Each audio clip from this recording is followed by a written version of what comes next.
d'ici la fin de saison, c'est un objectif que je me suis fixé de faire des entraînements en pro. Ça serait vraiment un rêve pour moi de jouer en Ligue 1. Je sais que ça va être compliqué. Je crois en moi, donc j'espère que j'y arriverai un jour.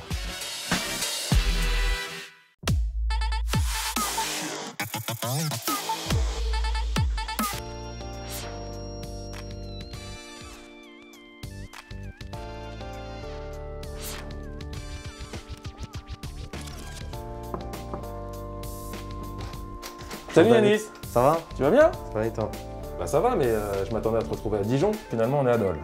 Bah c'est parce que j'ai attrapé le Covid, je suis confiné là. Je suis à la maison pendant 2 semaines. Je peux pas te laisser tranquille, faut que tu fasses des conneries. Hein, pas possible ça. C'est ma mère qui l'a eu. Ensuite moi j'ai enchaîné, mon père a enchaîné. Ça devait être une super ambiance à la maison. Ouais, pas trop. J'étais fatigué par rapport à d'habitude et je me suis dit c'est quelque chose de bizarre. Et après, perte du goût, perte de l'odorat. J'étais dans mon lit, j'arrivais plus à me lever, j'avais beaucoup mal à la tête et j'avais des vertiges quand je me levais. Donc du coup, je suis resté dans ma chambre le reste des vacances. Et puis là, j'ai loupé la première semaine d'école et je vais louper la deuxième. On pense plus à rien, on pense qu'à sa santé. On se pose des questions, si on va réussir à se relever, si la maladie elle va s'arrêter, combien de temps elle va durer. Est-ce que tu fais plus attention maintenant que tu as été contaminé? Ouais, beaucoup plus attention maintenant. Avant je faisais attention, je mettais mon masque, mais c'est vrai que des fois je serrais la main. Mais maintenant le fait de l'avoir eu, ça montre que ça peut être grave et puis je fais plus attention. L'année 2020, elle a mis un frein à tout le monde, elle a mis un frein à la vie. C'est vrai qu'on est resté confiné un bon moment. Et puis là, on est encore confiné. Donc pour les personnes qui avaient des projets, c'est compliqué.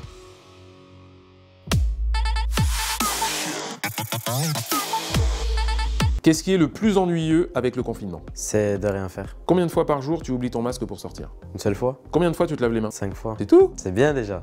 Combien d'attestations par jour? 3-4. Et le max? 5 fois le max. À ton avis, on sera confiné jusqu'à quand? Février? Ah! Janvier? Ah! Avec qui tu parles le plus pendant le confinement? Ma famille, mes proches. Une fois déconfiné, quelle sera ta première action? Faire les magasins. Tu manques de quelque chose? Non, de rien, mais j'aime bien la mode. Il y a des sites de mode sur internet. Et aller chercher les vêtements, c'est pas pareil. Qu'est-ce qui te manque le plus en période de confinement? De sortir, de voir mes amis. Tu cuisines ou tu te fais livrer? Un peu des deux. Tu cuisines vraiment? Ouais, je cuisine vraiment. Je sais faire des pâtes, des steaks. Qu'est-ce que tu ne fais jamais mais que tu fais pendant le confinement? Cuisiner. Depuis l'apparition de la Covid, est-ce que tu es devenu aptophobe? Non, ça va.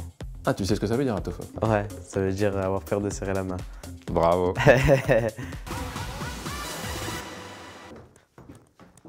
Ma chambre est à droite. Le pull et un short. Un 3/4. Programme d'entraînement d'aujourd'hui. Échauffement articulaire, donc ça je vais aller faire un petit footing. Proprio et séance 1 renforcement musculaire. Puis là il y a les étirements pour la fin de séance. Puis voilà. J'ai besoin de me dépenser, ça me permet de m'aérer l'esprit et de maintenir la forme.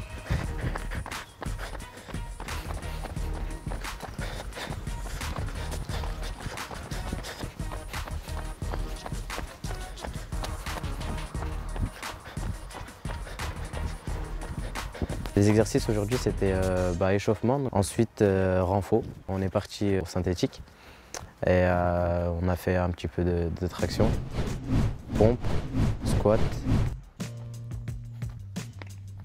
Et puis après proprio pour éviter les blessures. C'est tout ce qui est travail d'appui.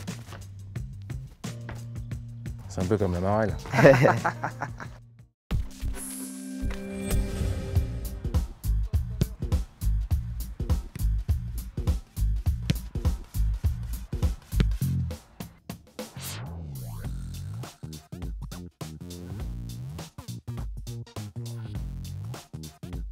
Depuis, j'ai intégré le groupe de la N3 aux entraînements et j'ai fait une rentrée il y a 3 semaines maintenant. Au début, j'étais un petit peu stressé, mais après, quand on rentre sur le terrain, on donne tout et puis il n'y a plus de stress. J'ai franchi un palier. C'était un objectif que je me suis fixé, donc je suis content.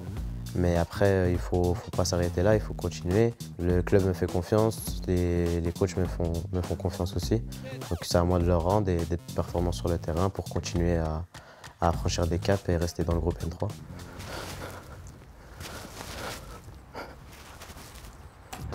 C'est mieux, la N3, que les U19? Ouais, c'est mieux. C'est pas une question piège. Hein. Non, c'est mieux.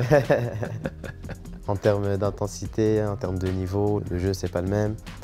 L'intensité, c'est pas la même. Et puis, ça va plus vite. Les gabarits aussi. On passe sur un jeu adulte. Et donc, ouais, on joue contre des hommes. Le fait que je m'entraîne en N3, ça me rajoute 2 séances de musculation. Ça me fait louper de l'école, tant mieux. Et du coup, comment tu t'organises avec les cours? Tu fais à distance? Comment ça se passe? Je crois que le lycée, ils ont mis en place les cours à distance, 1 semaine sur 2. Mais après, je ne suis pas retourné au lycée depuis la rentrée. Ça veut dire que je sais pas comment ça va se passer et je sais pas. Tu sèches jusqu'à Noël, quoi.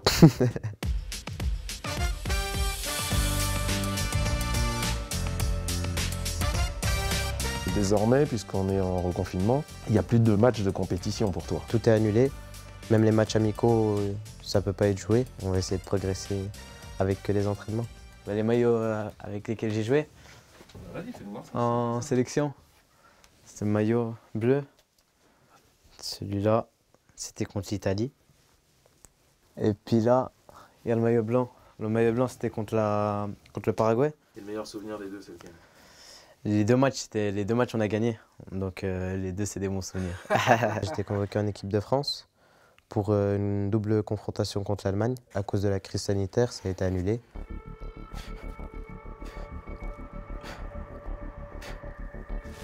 Comment on vit cette période quand on est un jeune joueur? Ça ralentit ma progression. L'objectif final, c'est de gagner des matchs et le fait qu'on s'entraîne sans rien au final, c'est gênant. Le sport, c'est un peu toute ma vie. C'est ce qui m'a permis d'être là aujourd'hui. C'est frustrant de ne pas s'entraîner comme les autres, mais bon, j'espère revenir plus fort.